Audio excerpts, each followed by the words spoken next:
What is up, you guys? The King1337 coming at you with my top 8 indie games of 2013. I'm going to show you guys some screenshots of my honorable mentions, followed by the actual gameplay of my top 8. There are a few games that are going to be in my top 8 that have very similar versions that you may think are better that are going to be in the honorable mentions, but this is just my opinion. Feel free to flood the comments below with why you hate me and why I'm wrong. Will not surprise me on any type of top video I ever make. But let's jump right into it. We're going to start off with the first one is Stick It to the Man. You're going to basically be able to read people's minds in this weird side-scrolling game. Surgeon Simulator, which is brain surgery in an ambulance with some crazy controls. SteamWorld Dig is going to be a Terraria-like side-scroller, digging and whatnot. Stanley Parable, it's going to make fun of everybody, which is really, really awesome. DayZ finally has progressed its way out of Arma 2 into its standalone, just hit alpha very recently. Guacamelee, which is the PlayStation 3 game, which I believe has a PC port as well. Papers, Please is going to be probably one of the most unique ones. Very, very paper-white visuals. Spelunky is going to be very similar to SteamWorld Dig and Terraria. Still that same side-scroller mining. Fez, which we've been waiting on forever, finally came out and did not disappoint. Rogue Legacy, we're going to come back as your children whenever you play through the second time or die. Gone Home, which if it would have been longer would have definitely made my list, but it was just too short for me. Starting off the list, jumping right into it, is going to be Rust, which you probably noticed DayZ was an honorable mention, and I chose Rust instead of DayZ to make the list, just because Rust does have crafting capabilities. I do think the game has more potential just because of that. Just because you can craft, you're going to be able to make a whole lot more things. Right now, it is still an alpha. It just came out almost the exact same time as DayZ. The only downside to this game right now is resources are very, very slim, which is very realistic. But it's often very, very hard to find stones, and also very, very hard to find animals to eat. I starve more than I actually get murdered. As you can see here, I'm making a very, very poor life decision, trying to take on a man who has a gun with a rock. It doesn't end up very well, but as you can just continue to watch that. This game is very unique. It's probably the best of the zombie genre just because you can craft. That's why I enjoyed it, and that's why I came in at number 8. And now number 7 is going to be Path of Exile. It's actually going to be a free-to-play game on Steam. It's going to be very Diablo-esque, that style of MMO. Looking down from the top, trying to level up your characters and whatnot. It does have a very, very unique feel as well. A lot different than some of the other ones. It still looks beautiful to be an indie game. There's no content restrictions. Most of the stuff you can purchase is going to be mainly for visuals and stuff of that nature, like pets and stuff like that. So you can actually do almost the entire, actually you can do the entire game, but you're practically missing out on nothing by not giving them money. Which, for a game that looks so amazing, I just want to give them my money so they can create more games. Which I would definitely suggest if you ever enjoy a game like this, you should always try to spend some money on microtransactions, whether you really want to or not, just to support the company, because that is how they make their money, and that is how they continue to make great games for you. Next is going to be 140, which I'm going to play some sounds in the background for this game, just because this thing sounds amazing. It's a very, very unique art style. It's going to be very cartoony, almost like the Most Addicting Game in the World was from mostaddictinggames.com. Just mainly simple shapes. You're trying to jump around and figure it out. But just the sounds and even the visuals, they're just so unique and so amazing and gripping. The static feel is one that I've not felt in a game for a while. Plus, the puzzles are very unique and challenging.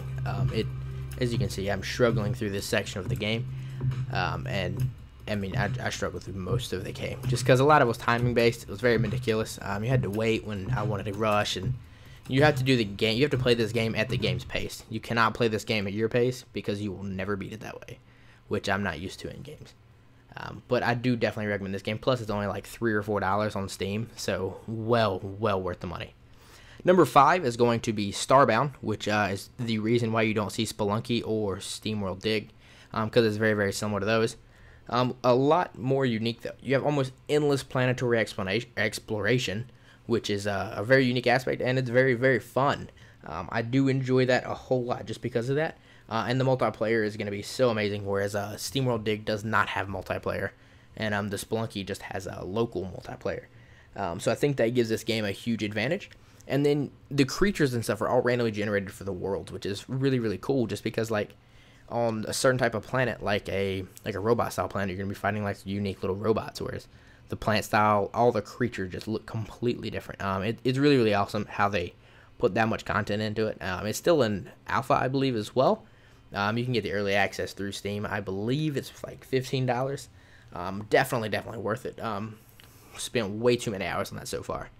And then this is going to be the Swapper. This is going to be from Jonathan Blow. He also created Braid for the Xbox 360 a while ago. I think this is his next game since then. I'm not 100% sure on that. But this game is visually stunning. It's a puzzle-style game. If you're not into that, you're probably not going to like this. But as you can see, just the lighting of everything in the game, for it to be an indie game, even if it's side-scroller or not, you have to appreciate how amazing this lighting looks. Every part of it just looks great. I fall through the bottom right here and die and go back to a different world, and you can see a completely different type of light. So it goes from being that really bright fluorescent to this like very pale orange. And it completely changes the mood of the game. There are parts in the game where you're just like, you're almost depressed just due to the scene. And then there's other parts where it's just like so bright and vibrant. You're just like, this is amazing.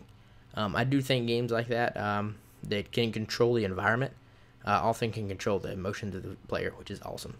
Now, number 3 is Cube World, which is very, very similar to Minecraft, with the exception of there's no crafting or anything like that. It's more about like Minecraft meets RPG. But this is one of my favorite parts of the game, is actually climbing these towers to get to the boss on top. And as soon as I get up there, the guy had just killed it, so I didn't even get to fight it. But it's really, really cool because I'm not good at climbing and I struggle through these parts. But it's really, really fun because like me and my friends will all be doing this, trying to like push each other off and like put bombs down and stuff like that, which is adds to the game a whole lot. Any game with your friends is going to be a whole lot better. So that's why this list is almost entirely filled up of games I like to play multiplayer, just because all of these games with your friends are that much better. And this game has really cool aspects, like, for example, pets. And then you have boats and a little hang glider, which you see me flying around on now. And it's really cool because you still have, like, your mage and your rogue and your warrior and all that stuff, too. But you can freaking ride a peacock. And number 2 is going to be Warframe, which is another free-to-play game. I'm not really sure how these games just keep getting this amazing and still be free-to-play. This is definitely one on the PlayStation 4. It's also free on the PlayStation 4, which is a launch title, which was really, really cool. It's one of the first games I played on PS4, just because it was a launch item and it was free, and I'd already enjoyed it on PC, and I spent a lot more money on my PlayStation 4 version, just because I like playing with a controller a little bit more. I think the swiping commands on the PlayStation 4 controller are a little more intuitive as well. But this is definitely a game I love to support, and it's, once again, multiplayer, and me and my friends have a ton of fun playing it. Just because the later you progress into the game, you actually need other types of frames. And you can actually build everything without ever putting any money into the game as well. So if you need a certain frame, you just have to go to farm a certain planet and build that frame. So you can get past another part, which is really, really cool. I like games that force you to do things like that. And number 1 is Don't Starve. This was actually an easy choice for me. I probably spent, last time I checked my Steam account, was like 203 hours on this game. I love this stupid little game just because, like, you can have the best plays in the world, make one bad decision, die, and have to restart everything, which is awesome. You have crafting aspects. You have to, like, cut down trees to build, like, little campfires and stuff. Nighttime, stuff just kills you. You can't even fight it. You just die. And then there's actually other stuff you have to fight. It's all timing-based whenever you do the fighting in this game, which is unique and very, very fun. The one thing I didn't like about this game was the fact that it wasn't multiplayer. But then the more that I thought about it, the fact that no matter, like, if you think about it, no one's ever going to come and help you. It's always you on your own, which I think makes the game that much better, because the whole concept of the game is just survival. I mean, yes, it comes down to the core basics of a lot of people starve to death in this game, or they go crazy and the shadows get them, or something happens at night, or you try to fight a beefalo or something like that, which is just crazy. There's so many ways that this game can go wrong, and the fact that your friends can never help just makes it that much better. But that was my top games of the year, my top 8, old MySpace style. I hope you guys enjoyed it. Feel free to leave any comments, questions, or concerns in the section below. And then I'm also going to link all the games where you can get them and whatnot, because not all of them are Steam games. I'm going to put that in the description as well. And as always, have a wonderful day, guys. Thank you guys for checking this out.